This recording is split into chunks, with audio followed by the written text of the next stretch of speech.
Om Swastiastu. Perkenalkan, nama saya Inyoman Kepri Andriana. Saya perwakilan dari kelompok 1. Di sini saya akan menyampaikan materi tentang peranan dan sejarah akuntansi manajemen. Baik, langsung saja masuk ke materi yang pertama, yaitu tentang sejarah akuntansi manajemen. Jadi akuntansi manajemen pertama berkembang di negara adidaya, yaitu Amerika Serikat, tepatnya pada tahun 1880-an. Di saat itu di Amerika Serikat mulai berkembang perusahaan-perusahaan manufaktur besar. Nah, perusahaan-perusahaan besar tersebut mulai menerapkan prosedur akuntansi yang pada saat itu dikenal dengan istilah scientific management, yaitu prosedur akuntansi yang digunakan untuk mengevaluasi laba dan rugi perusahaan. Ini merupakan cikal bakal dari perkembangan akuntansi manajemen. Namun, pada tahun 1914, sistem atau prosedur akuntansi mulai ditinggalkan. Dan setelah Perang Dunia I, tepatnya pada tahun 1920-an, sistem atau prosedur akuntansi mulai muncul lagi di Amerika Serikat, namun dengan sistem informasi atau manfaat untuk mengevaluasi kinerja bawahan dan untuk mengevaluasi keseluruhan dari perusahaan. Kemudian pada tahun 1925, informasi yang digunakan oleh manajer menjadi lebih sederhana, yang akan mulai dikenal dengan akuntansi manajemen. Nah, ini adalah awal dari perkembangan akuntansi manajemen yang sekarang. Perkembangan akuntansi manajemen itu dalam kurun waktu kurang lebih 60 tahun. Para akademisi akuntansi terus mengembangkan sistem akuntansi hingga sekarang yang kita kenal akuntansi manajemen yang berkembang sejak tahun 1980-an hingga saat ini. Akuntansi manajemen selalu berdampingan dengan akuntansi keuangan. Nah, itu adalah sejarah singkat tentang akuntansi manajemen atau perkembangan akuntansi manajemen di dunia yang berawal di Amerika Serikat. Kemudian kita masuk ke dalam pengertian apa sih yang dimaksud dengan akuntansi manajemen. Mendengar kata akuntansi manajemen, di sini ada akuntansi dan manajemen. Akuntansi sendiri itu berarti terdapat keuangan, sedangkan manajemen sendiri adalah memanage atau mengatur. Nah, jadi akuntansi manajemen ini adalah suatu proses untuk mempersiapkan laporan manajerial dan juga laporan keuangan yang dibutuhkan oleh manajer suatu perusahaan untuk pengukuran, akumulasi, analisis, penyusunan, dan pengambilan keputusan terhadap perusahaan untuk di masa jangka pendek maupun jangka panjang. Beberapa pengertian akuntansi manajemen menurut para ahli. Yang pertama yaitu menurut Abdul Halim dan Bambang Supomo pada tahun 2001 menyebutkan bahwa akuntansi manajemen adalah suatu kegiatan atau proses yang menghasilkan informasi keuangan bagi manajemen untuk pengambilan keputusan ekonomi dan melaksanakan fungsi manajemen. Kemudian menurut Mulyadi pada tahun 2001 menyatakan bahwa akuntansi manajemen adalah informasi keuangan yang merupakan keluaran yang dihasilkan oleh tipe akuntansi manajemen yang dimanfaatkan terutama oleh pemakai atau internal dari perusahaan tersebut.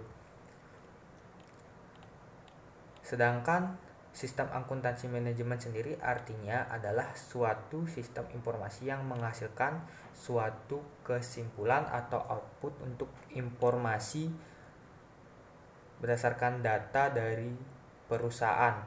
Jadi dalam akuntansi manajemen tersebut, manajer dapat melihat input, output, perkembangan, laba rugi, dan juga kinerja dari staf ataupun karyawan perusahaan tersebut. Jadi di sini akuntansi manajemen ini sangat diperlukan informasinya oleh manajer perusahaan, baik itu untuk perencanaan perusahaan, untuk mengevaluasi dan untuk pengambilan keputusan terkait perusahaan.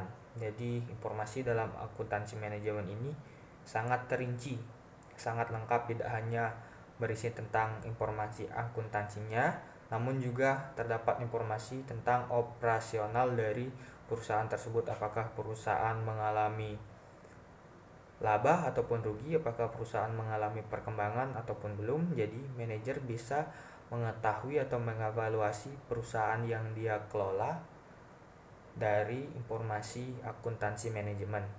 Jadi memanage atau mengatur perusahaan ini juga sangat bergantung dari informasi atau laporan dalam akuntansi manajemen. Proses yang dimaksud dalam kegiatan atau pengumpulan ini berisi tentang pengukuran, penyimpanan, analisis, pelaporan, dan pengelolaan informasi yang terdapat dalam akuntansi manajemen. Kemudian hasil atau kesimpulan dapat berupa anggaran, laporan kinerja, dan juga komunikasi personal dari perusahaan.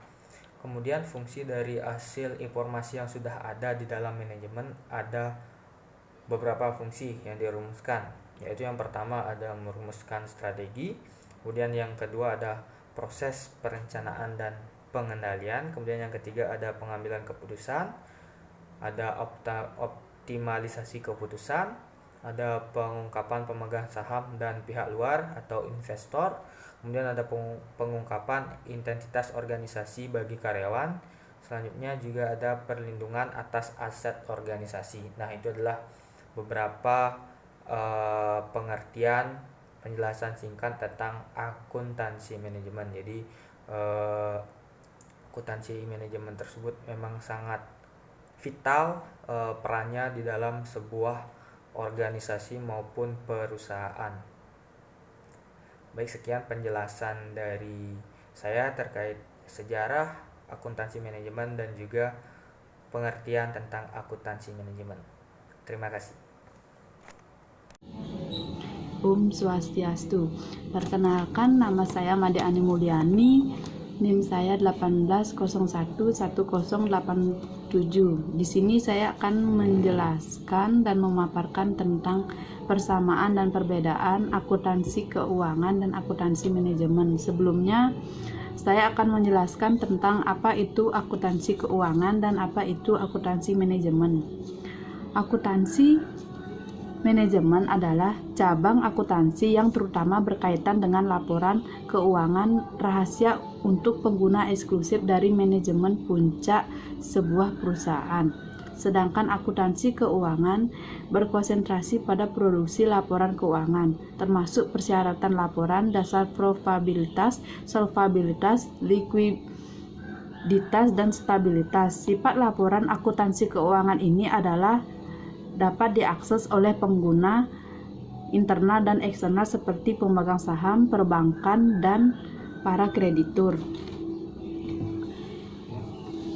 Perbedaan dari akuntansi keuangan dan akuntansi manajemen dapat dilihat dari pemakaian laporan akuntansi dan tujuannya, yaitu akuntansi keuangan dapat dipakai untuk orang eksternal perusahaan terkait, sebagai contoh pemegang saham, pelanggan, analisis keuangan, dan lain sebagainya. Hal ini ditunjukkan untuk alat mengambil keputusan terkait hubungan antar perusahaan yang bersangkutan.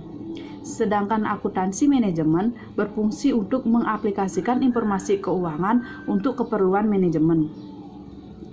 Dilihat dari luang lingkup informasi, terdapat perbedaan antara akuntansi manajemen dan akuntansi keuangan. Akuntansi keuangan menyediakan seluruh informasi yang ada, sedangkan akuntansi manajemen menyediakan seluruh informasi yang ada juga, namun terbatas pada informasi internal dari sebuah perusahaan yang terkait. Yang ketiga yaitu dilihat dari fokus informasi. Perbedaan akuntansi keuangan dan akuntansi manajemen yaitu di mana akuntansi keuangan terfokus pada informasi masa lalu sebagai alat pertanggungjawaban dana yang harus diperlukan oleh pihak luar. sedangkan akuntansi manajemen hanya terfokus pada informasi masa yang akan datang. Yang keempat yaitu dilihat dari rentang waktu, di mana jika dilihat dari rentang waktu itu, akuntansi keuangan bersifat tidak fleksibel. Maksudnya, akuntansi keuangan memiliki rentang waktu sudah ditentukan oleh pihak perusahaan, biasanya 1 tahun, 1 semester, dan 1 bulan. Sedangkan akuntansi manajemen bersifat fleksibel juga, maksudnya rentang waktunya tidak dapat ditentukan atau tidak dapat dinyatakan. Biasanya secara harian, mingguan, atau bulanan. Yang kelima, kriteria bagi informasi akuntansi. Hasil informasi yang diperoleh dari akuntansi keuangan disusun berdasarkan prinsip, di mana prinsip tersebut hasil informasi yang diperoleh akuntansi keuangan tidak terbatas pada prinsip-prinsip yang lazim. Jadi kriteria yang digunakan adalah mengacu pada manfaat bagi manajemen terkait. Yang keenam, mengacu pada disiplin sumber, di mana perbedaan akuntansi dan akuntansi keuangan dan akuntansi manajemen mendasar menganut prinsip-prinsip pengambilan keputusan, sedangkan akuntansi manajemen mendasar pada perilaku sosial dan psikologi manusia. Yang ketujuh, isi laporan. Dilihat dari isi laporan, perbedaan akuntansi keuangan dan akuntansi manajemen yaitu akuntansi keuangan menghasilkan laporan keuangan secara periodik. Pada umumnya terdiri dari neraca, laba rugi, laporan yang ditahan, laporan yang diposisikan keuangan untuk periode tertentu secara keseluruhan. Sedangkan akuntansi manajemen yaitu berisi tentang laporan keuangan yang berhubungan tentang jenjang organisasi, pada umumnya informasi yang sangat rinci dan detail. Yang terakhir yaitu sifat dari informasi. Sifat dari informasi ini, akuntansi keuangan menuntut ketepatan atau akurasi informasi, sedangkan akuntansi manajemen menuntut ketepatan pada akurasi presiksi yang akan datang. Demikian perbedaan dan persamaan akuntansi keuangan dan akuntansi manajemen yang saya jelaskan. Yang kedua, saya akan menjelaskan jenis-jenis dari laporan keuangan. Secara umum, kita mengenal ada 4 jenis laporan keuangan yang terpenting dalam suatu bisnis beserta penjelasannya, yaitu yang pertama ada laporan laba rugi, yang kedua ada neraca, dan yang ketiga ada laporan khusus. Terus yang terakhir ada laporan arus kas, di mana laporan rugi ini adalah bagian dari laporan keuangan suatu perusahaan yang dihasilkan pada suatu periode akuntansi yang menjabarkan unsur-unsur pendapatan pada beban perusahaan sehingga menghasilkan suatu laba atau rugi bersih. Dalam laporan laba rugi ini kita mengetahui beberapa unsur sebagai berikut, yaitu ada pendapatan, ada beban, ada keuntungan, dan ada kerugian. Di mana di dalam laba rugi ini terdapat pendapatan, di mana pendapatan ini dinyatakan sebagai arus uang masuk atau peningkatan aktiva lainnya dari sebuah perusahaan. Yang kedua, beban. Beban itu dinyatakan sebagai arus uang keluar atau penggunaan aktiva yang timbulnya liabilitas selama periode tertentu karena pengiriman atau produksi barang dan penyelesaian jasanya tidak efektif. Yang ketiga yaitu keuntungan. Keuntungan adalah peningkatan modal atau ekuitas karena adanya transaksi perusahaan yang dihasilkan oleh pendapatan investasi dari perusahaan yang bersangkutan. Dan yang terakhir yaitu kerugian. Adalah penurunan ekuitas atau modal. Di sini ada kerugian dalam sebuah perusahaan karena adanya transaksi perusahaan yang dihasilkan dari beban atau pendistribusian ke pemilik perusahaan lainnya. Laporan perubahan modal. Laporan perubahan modal atau ekuitas merupakan salah satu laporan keuangan yang dibuat oleh perusahaan yang menunjukkan perubahan peningkatan penurunan aktiva bersih atau kekayaan selama periode tertentu.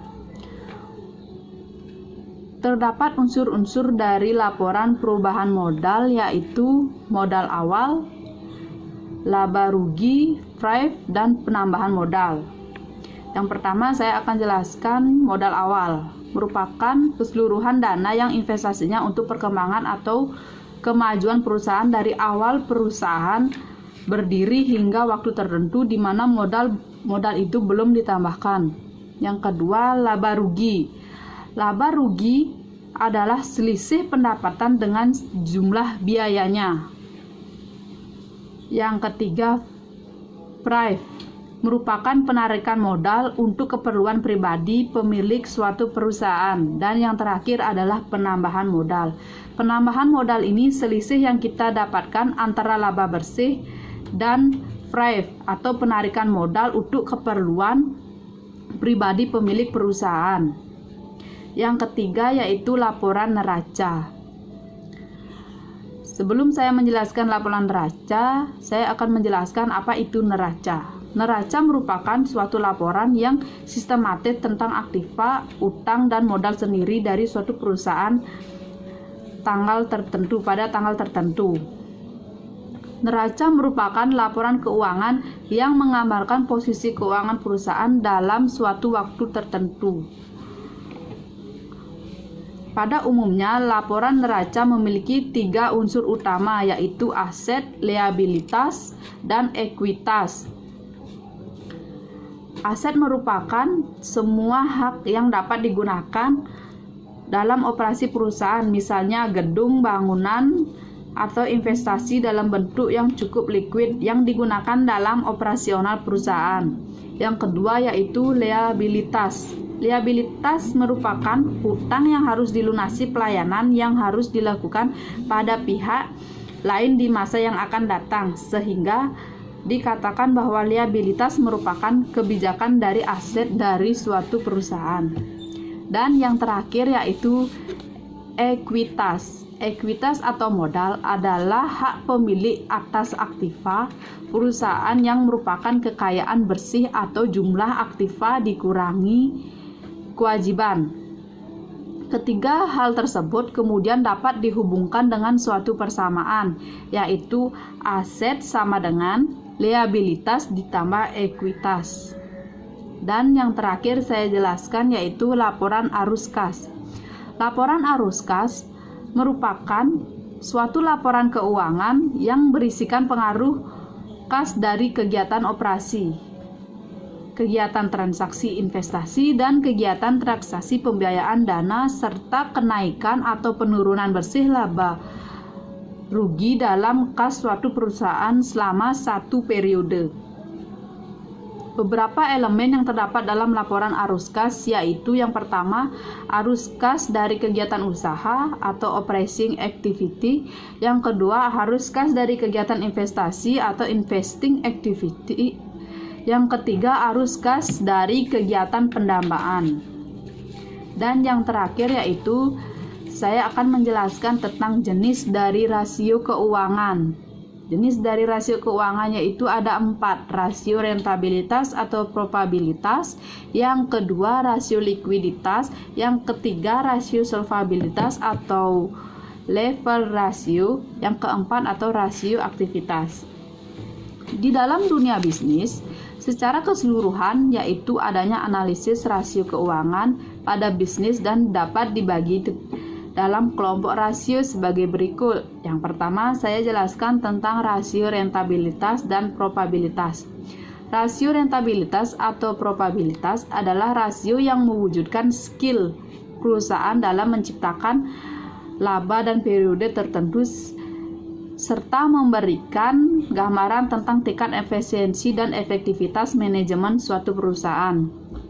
Rasio probabilitas juga disebut dengan rasio rentabilitas, di mana divisualisasikan kemampuan perusahaan dalam mencapai sebuah laba dengan jalan kemampuan sumber daya manusia yang ada.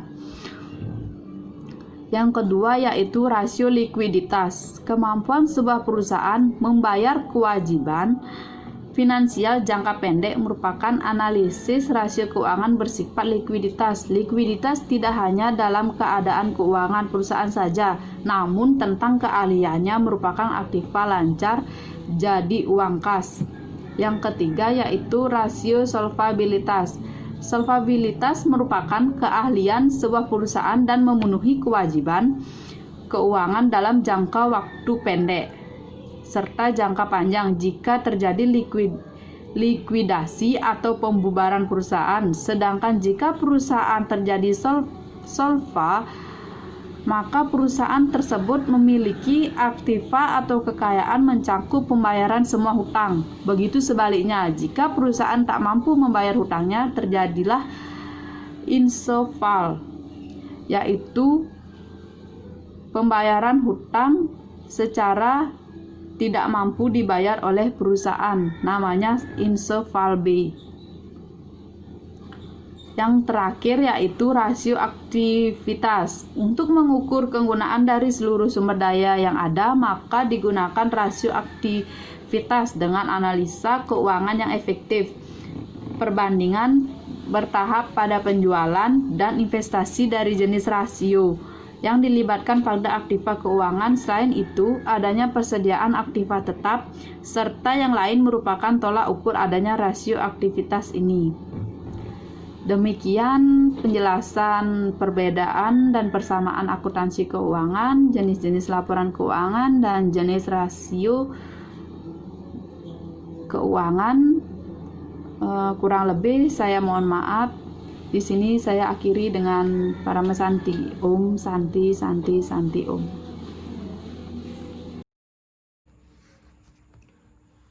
Om Swastiastu. Perkenalkan, nama saya I Gusti Ngurah Kadek Riana Adiputra, NIM 18011094. Baik, di sini saya akan menjelaskan 3 materi, yaitu materi manfaat laporan keuangan, materi jenis-jenis rasio keuangan, dan materi fungsi akuntansi manajemen secara umum. Yang pertama, manfaat laporan keuangan. Dalam kegiatan berbisnis pasti berkaitan dengan keuangan dan memerlukan suatu laporan. Laporan tersebut berupa transaksi keuangan yang dilakukan oleh perusahaan dalam menjalankan bisnisnya. Transaksi keuangan tersebut akan memberikan sebuah informasi terkait dengan asal-usul uang tersebut, di mana laporan keuangan merupakan salah satu bentuk pertanggungjawaban. Untuk itu, Anda sebagai calon ataupun pelaku bisnis harus membuat laporan keuangan dengan baik dan tidak boleh sembarangan dan harus sesuai dengan standar yang dimiliki. Dari pernyataan tersebut dapat dikatakan bahwa laporan keuangan memiliki manfaat yang baik bagi bisnis. Ada 4 manfaat laporan keuangan, yaitu yang pertama, sebagai bahan evaluasi bisnis. Dalam seluruh kegiatan yang kita lakukan pada dasarnya membutuhkan sebuah evaluasi demi kemajuan yang lebih baik. Hal tersebut juga berlaku pada bisnis, yang mana dengan adanya laporan keuangan ini dapat menilai bisnis yang sedang dijalani, mengetahui kekurangan yang ada, dan ketepatan dalam bertindak khususnya dalam penggunaan dana. Yang kedua, ada sebagai bahan untuk berinovasi. Adanya laporan keuangan dapat memberikan peluang bagi Anda dan dapat memberikan suatu ide tersendiri. Mengingat ketika laporan keuangan dibuat dengan baik dan lengkap, maka secara tidak langsung akan membuat Anda mengetahui apa yang harus dilakukan. Sehingga dalam menjalankan bisnis Anda dengan mudah untuk melakukan inovasi dan terobosan untuk membawa bisnis Anda semakin sukses dan bertahan di tengah persaingan bisnis yang semakin ketat. Baik, yang selanjutnya yang ketiga yaitu sebagai pertanggungjawaban. Pada dasarnya, laporan keuangan dibuat untuk melakukan sebuah pertanggungjawaban atas seluruh transaksi keuangan yang dilakukan. Mengingat sebagai Anda pelaku bisnis, dalam membuat laporan keuangan ini menjadi tanggung jawab di mana hal tersebut terkait dengan cara dan apa dana tersebut digunakan. Dan yang terakhir, yang keempat, sebagai acuan pengambilan keputusan. Seperti yang telah dijelaskan sebelumnya, bahwa laporan keuangan merupakan salah satu alat yang dapat digunakan sebagai acuan mengambil sebuah keputusan, terutama bagi Anda yang menjadi pemimpin suatu perusahaan, yang mana dengan adanya laporan tersebut, maka Anda harus dengan segera mengambil sebuah keputusan terkait dengan keuangan. Selain beberapa manfaat laporan keuangan di atas, laporan keuangan juga memiliki manfaat untuk berbagai pihak seperti pihak investor, karyawan, pelanggan, pemberi, pemerintah, dan lain sebagainya. Manfaat laporan keuangan untuk pihak investor ini akan memberikan suatu pandangan untuk bertindak ke depannya, di mana dengan adanya laporan keuangan, pihak investor dapat memikirkan tindakan apa yang akan dilakukan, apakah akan berinvestasi atau tidak. Baik, materi selanjutnya yaitu jenis-jenis rasio keuangan. Rasio keuangan dapat dibagi menjadi 5, yaitu yang pertama rasio likuiditas atau liquidity ratio. Rasio likuiditas adalah rasio yang mengukur kemampuan likuiditas jangka pendek suatu perusahaan dengan melihat aktiva perusahaan relatif terhadap utang lancarnya. Dalam rasio likuiditas, analisis dapat dilakukan dengan menggunakan rasio sebagai berikut, yaitu yang pertama ada rasio lancar, merupakan rasio untuk mengukur kemampuan perusahaan dalam membayar kewajiban jangka pendek atau utang yang segera jatuh tempo dengan aktiva lancar yang tersedia. Semakin besar perbandingan aktiva lancar dengan utang lancar, semakin tinggi kemampuan perusahaan menutupi kewajiban jangka pendeknya. Yang kedua ada rasio cepat, merupakan rasio yang menunjukkan kemampuan perusahaan dalam membayar kewajiban atau utang lancar dengan aktiva lancar yang paling liquid mampu menutupi utang lancar. Yang ketiga ada cash ratio, membandingkan antara kas dan aktiva lancar yang bisa segera menjadi uang kas dan hutang lancar. Kas yang dimaksud adalah uang perusahaan yang disimpan di kantor dan di bank dalam bentuk rekening koran. Yang kedua ada rasio aktivitas atau activity ratio. Rasio ini melihat pada beberapa aset, kemudian menentukan beberapa tingkat aktivitas aktiva tersebut pada tingkat kegiatan tertentu. Rasio aktivitas dapat dibagi menjadi 4, yaitu perputaran piutang, perputaran persediaan, perputaran aktiva tetap, dan perputaran total aktiva. Perputaran piutang merupakan cara mengukur berapa kali secara rata-rata piutang yang dikumpulkan dalam 1 tahun. Yang kedua, perputaran persediaan menggambarkan likuiditas perusahaan. Yang ketiga, ada perputaran aktiva tetap merupakan cara mengukur sejauh mana kemampuan perusahaan menghasilkan penjualan berdasarkan aktiva tetap yang dimiliki oleh perusahaan tersebut.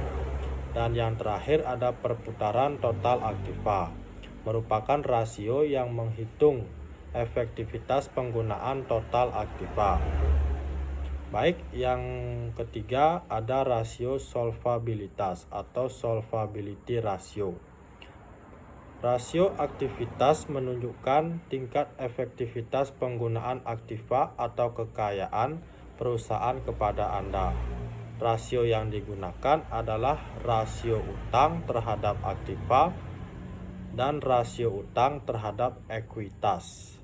Rasio utang terhadap aktiva adalah mengukur seberapa besar aktiva perusahaan dibiayai oleh hutang atau seberapa besar hutang perusahaan berpengaruh terhadap pengelolaan aktiva.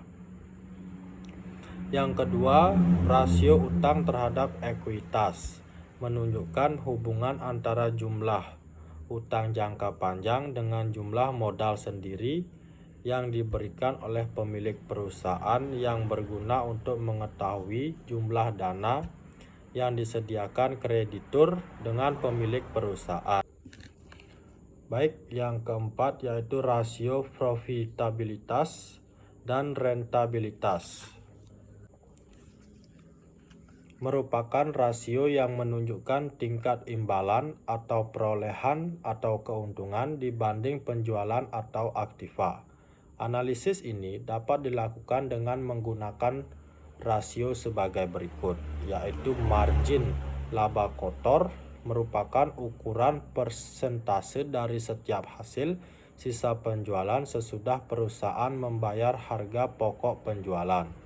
Yang kedua ada margin laba operasi merupakan ukuran persentase dari setiap hasil sisa penjualan sesudah semua biaya dan pengeluaran lain dikurangi kecuali bunga dan pajak atau laba bersih yang dihasilkan dari setiap rupiah penjualan.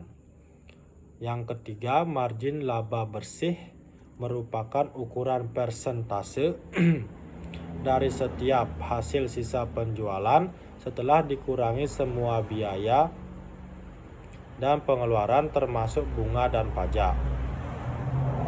Yang keempat ada return on investment atau ROI, merupakan kemampuan perusahaan untuk menghasilkan keuntungan yang digunakan untuk menutupi investasi yang dikeluarkan.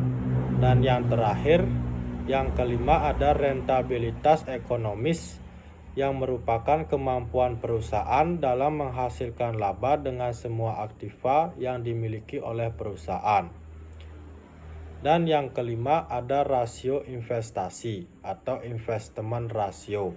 Rasio investasi merupakan rasio yang mengukur kemampuan perusahaan dalam memberikan kembalian atau imbalan kepada para pemberi dana, khususnya investor yang ada di pasar modal dalam jangka waktu tertentu. Baik, materi yang selanjutnya yaitu fungsi akuntansi manajemen secara umum. Akuntansi manajemen adalah salah satu dari bidang-bidang akuntansi yang membuat para manajer untuk menjalankan 3 fungsi utama, yaitu perencanaan, pengendalian, dan pengambilan keputusan.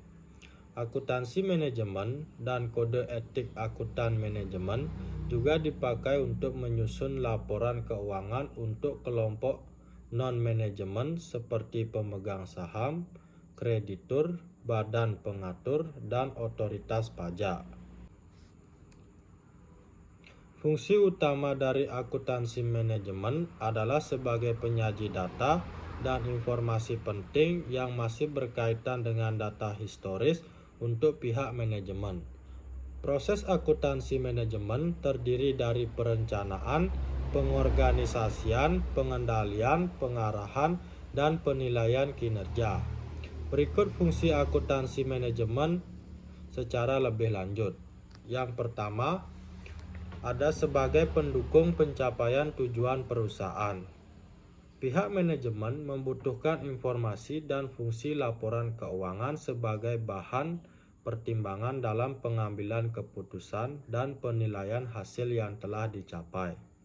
Yang kedua ada sebagai sarana identifikasi dan pengukuran kinerja. Pihak manajemen baru mengidentifikasi, mengukur, dan melaporkan informasi keuangan kepada direksi dan pemilik perusahaan dalam bentuk laporan keuangan yang sistematis.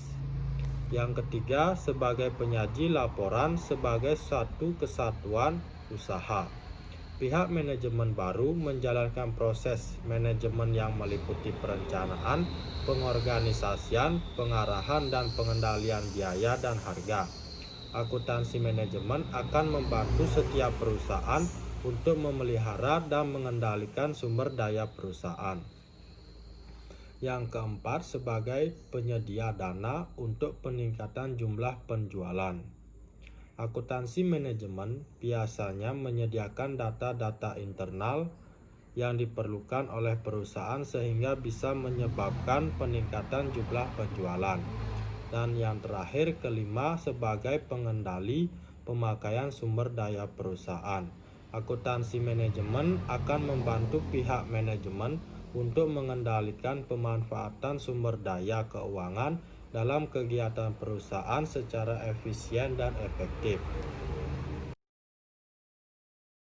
Di sini saya akan menjelaskan tentang sudut pandang terhadap akuntansi manajemen, di mana akuntansi manajemen ini dibagi menjadi dua, yaitu sebagai suatu tipe informasi dan sebagai suatu tipe akuntansi. Tipe akuntansi manajemen merupakan suatu sistem pengolahan informasi keuangan yang digunakan untuk menghasilkan informasi keuangan bagi kepentingan pemakai intern organisasi. Yang kedua itu ada tipe informasi akuntansi manajemen merupakan tipe informasi kuantitatif yang menggunakan uang sebagai suatu ukuran yang digunakan untuk membantu manajemen dalam pelaksanaan pengelolaan perusahaan. Selain itu ada tiga macam info akuntansi, yaitu informasi operasi, laporan keuangan, dan akuntansi manajemen. Adapun tipe-tipe akuntansi manajemen yaitu tipe akuntansi penuh atau sering disebut full accounting information, yang kedua informasi akuntansi diferensial, dan yang ketiga itu ada informasi akuntansi pertanggungjawaban. Yang pertama itu ada informasi akuntansi penuh, di mana menyajikan informasi mengenai pendapatan, total biaya, total dan atau aktiva total baik pada masa lalu maupun masa yang akan datang. Yang kedua itu ada informasi akuntansi diferensial yang menyajikan informasi mengenai taksiran pendapatan, biaya dan atau aktiva yang berbeda jika suatu tindakan tertentu dipilih dibandingkan dengan alternatif tindakan yang lain. Informasi ini digunakan pada masa yang akan datang. Ada juga yang ketiga itu ada informasi akuntansi pertanggungjawaban, di mana menyajikan informasi mengenai pendapatan, biaya atau aktiva yang diaktifkan dengan bagian atau unit dalam perusahaan yang dipimpin oleh seorang manajer yang bertanggung jawab terhadap bagian yang bersangkutan atau pusat pertanggungjawaban. Yang ketiga itu saya akan menjelaskan tentang keterkaitan akuntansi manajemen dan akuntansi biaya, di mana sistem akuntansi manajemen dibuat untuk mengukur dan membebankan biaya perusahaan yang disebut objek biaya. Yang kedua itu objek biaya dapat berupa produk, pelanggan, departemen yang digunakan untuk membebankan dan mengukur biaya. Yang ketiga itu ada pembebanan biaya untuk menentukan biaya dari objek tersebut, merupakan informasi yang penting perlu diketahui manajer. Yang keempat itu manajer harus memahami biaya karena efisiensi dan manfaat di masa yang akan datang. Terima kasih. Baik, itu adalah semua materi terkait dengan peranan dan sejarah akuntansi manajemen. Jadi dapat disimpulkan bahwa akuntansi manajemen adalah suatu informasi akuntansi yang diperlukan oleh perusahaan atau manajer untuk pengelolaan perusahaan dan pengambilan keputusan perusahaan. Jadi akuntansi manajemen diperlukan oleh manajemen untuk melaksanakan dua fungsi pokok, yaitu perencanaan dan pengendalian aktivitas perusahaan. Informasi akuntansi manajemen dibutuhkan oleh manajemen berbagai jenjang organisasi untuk menyusun aktivitas perusahaan di masa sekarang ataupun di masa yang akan datang.